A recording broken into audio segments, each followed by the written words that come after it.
ನಡೆಯತಕ್ಕಂಥ ತುಲಾಭಾರ ಕಾರ್ಯಕ್ರಮದ ಬಾಬಾನ ಸಾನ್ನಿಧ್ಯವನ್ನು ವಹಿಸಿದಂಥ ಗುರು ಮಳೇಂದ್ರ ದೀರ್ಘದಂಡ ಪ್ರಣಾಮ ಸಲ್ಲಿಸಿ,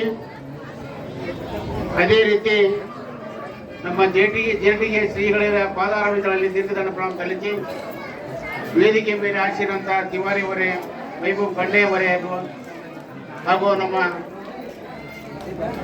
BH ಬಿರಾದರ್ ಅವರೇ ಹಾಗೂ ನಮ್ಮ ಶಿವಪೂರ್ ಗೌಡೆ ಹಾಗೂ ಪೂಜ್ಯ ಗುರುಗಳೇ, ವೇದಿಕೆ ಮೇಲೆ ಆಶಿರಂಥ ಎಲ್ಲ ಬೊಮ್ಮನಹಳ್ಳಿಯ ಸಗರ್ ಮೊದಲು ಮಾಡಿಕೊಂಡು ಎಲ್ಲ ಹಿರಿಯರನ್ನು ಒಳಗೊಂಡು ಗೋನಾಳನ್ನು ಮಾಡಿಕೊಂಡು ವೇದಿಕೆ ಮೇಲೆ ಆಶಿದಂಥ ಎಲ್ಲ ಗುರು ಹಿರಿಯರೇ ಮಾತುಗಳು ತಾವೆಲ್ಲ ಆಲಿಸಿದ್ದೀರಿ. ಬಹುಶಃ ಧರ್ಮ ಸಭೆ ಎತ್ತಕ್ಕಾಗಿ ಬೇಕಂದ್ರೆ ಬಹುಶಃ ನಮಗೆ ಈಗ ಆಧುನಿಕ ನಾವು ನಮ್ಮ ಮಕ್ಕಳಿಗೆ ಕೇವಲ ಶಿಕ್ಷಣ ಅಂತ ಕೊಡ್ತಾ ಇದ್ವು. ಹಿಂದೆ ಗುರುಕುಲದಲ್ಲಿ ಶಿಕ್ಷಣ ಸಿಗ್ತಿತ್ತು, ಆ ಶಿಕ್ಷಣ ಇವತ್ತು ಮಾಯವಾಗಿದೆ.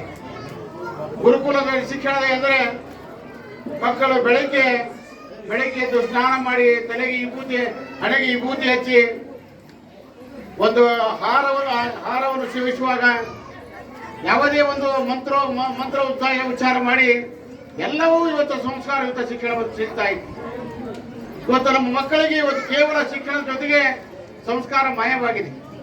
ಸಂಸ್ಕಾರ ಎಲ್ಲಿ ಬೇಕಂದ್ರೆ ತಂದೆ ತಾಯಿಗಳಲ್ಲಿ ಇವತ್ತು ಸಂಸ್ಕಾರ ತಂದೆ ತಾಯಿಗಳಿಂದ ಸಿಗ್ತಾ ಇದೆ, ಇಂಥ ಮಠ ಮಾನ್ಯಗಳಿಂದ ಸಿಗ್ತಾ ಇದೆ, ವಿದ್ಯೆ ಕೊಟ್ಟಂತ ಗುರುಗಳಿಂದ ಇವತ್ತು ಸಂಸ್ಕಾರವನ್ನು ಕಲಿಬೇಕಾಗಿದೆ.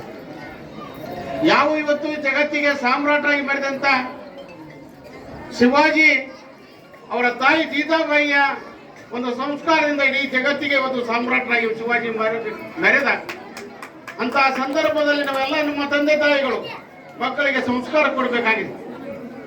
ಯಾಕಂದ್ರೆ ಇವತ್ತು ನಾವು ಪಾಶ್ಚಿಮಾತ್ಯ ಸಂಸ್ಕೃತಿಯನ್ನು ಅಳವಡಿಸಿಕೊಳ್ತಾ ಇದ್ದೆವು, ನಮ್ಮ ದೇಶೀಯ ಸಂಸ್ಕೃತಿಯನ್ನು ಮರಿತಾ ಇದ್ದೆವು. ಇಂತಹ ಸಂದರ್ಭದಲ್ಲಿ ನಾವು ಹೆಚ್ಚು ನೋಡಿರಲಿಲ್ಲ. ನೀವು ಎಲ್ಲ ಇವತ್ತು ದರೋಡೆಗಳು ನಡೀತಾ ಇವೆ. ಆಗಲೇ ಇವತ್ತು ನಮ್ಮ ಹೆಣ್ಣು ಮಕ್ಕಳ ಮೈ ಮೇಲೆ ಒಂದು ತಾಳಿಯನ್ನು ಕದ್ಕೊಂಡು ಹೋಗ್ತಾ ಇದ್ದಾರೆ. ಇವತ್ತು ವಿಧ್ವಂಸ ಕತ್ಯಗಳು ನಡೀತಾ ಇದ್ದಾವೆ. ಯಾರು ಅವರು? ವಿದ್ಯಾವಂತರು. ಜಮ್ಮು ಕಾಶ್ಮೀರದಲ್ಲಿ ಸ್ಫೋಟಕವಾದಾಗ ಆ ಸ್ಫೋಟಕ ವಸ್ತು ಸಿಕ್ಕಂತ ಡಾಕ್ಟರ್ಗಳವರು, ಅನೇಕ ವಿದ್ಯಾವಂತ ಡಾಕ್ಟರ್ಗಳವರು. ಅಂದ್ರೆ ವಿದ್ಯಾವಂತರಲ್ಲಿ ಇವತ್ತು ಸಂಸ್ಕಾರ ಮಾರ್ಗವಾಗಿದೆ. ಕೇವಲ ಶಿಕ್ಷಣ ಇದೆ ಅವರಲ್ಲಿ. ಅದಕ್ಕಾಗಿ ಶಿಕ್ಷಣ ಜೊತೆಗೆ ಸಂಸ್ಕಾರ ಮಕ್ಕಳಿಗೆ ಬೇಕಾಗಿದೆ. ಅದಕ್ಕೆ ನಾವು ಸಂಸ್ಕಾರಯುತ ಧರ್ಮವಂತರಾಗೋಣ. ಇಂತಹ ಧರ್ಮ ಸಭೆಯಲ್ಲಿ ಎಲ್ಲೋ ಪೂಜ್ಯರ ಮಾತುಗಳನ್ನು ಆಲಿಸಿ ನಾವು ಧರ್ಮದಿಂದ ನಡೆಯೋಣ, ಧರ್ಮವಂತರಾಗೋಣ. ಧರ್ಮವನ್ನು ನಾವು ಕಾಪಾಡಿದರೆ ಧರ್ಮ ನಮ್ಮನ್ನು ಯಾವತ್ತೂ ಕಾಪಾಡುತ್ತೆ ಎಂಬ ಮಾತನ್ನು ಹೇಳಿ ನನ್ನ ಮಾತನ್ನು ಮುಗಿಸುತ್ತೇನೆ. ಜೈ ಹಿಂದ್, ಜೈ ಕರ್ನಾಟಕ.